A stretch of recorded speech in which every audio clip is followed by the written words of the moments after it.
వాటి రసమును పానం చేయరంట. మనం బాగా పనులు చేస్తూ ఉంటాం, ఉద్యోగాలు చేస్తూ ఉంటాం, వ్యాపారాలు అన్ని చేస్తూ ఉంటాం, కానీ దేవుడిని పక్కన పెట్టి తిరుగుతూ ఉంటాం. కానీ ఆయన లేకపోతే ఉద్యోగం చేసినప్పటికీ ఆ యొక్క జీవితాన్ని మాత్రం నీవు అనుభవించలేవు. ఎట్లా అంటే ఏమి మనం సాధించలేము. మనం పరిగెడతానే ఉంటాం, కానీ వెనక చూస్తే ఒక్క రూపాయి ఉండదు. ఏంటంటే మనకి ప్రాముఖ్యం దేవుడు. ఏంటంటే ఆయన గొప్ప దేవుడు కాబట్టి మనం ఆయన్ని అనుసరించిన వారమై ఉండాలి.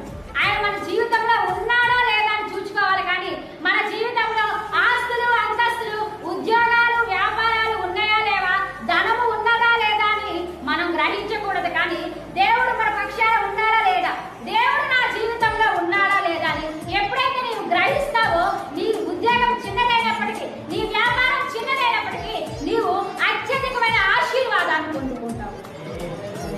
అట్టి విధంగా మన జీవితంలో దేవుడు ఉండాలని చెప్పి ఇక్కడ వాక్యంలో మనం చూస్తూ ఉంటాము.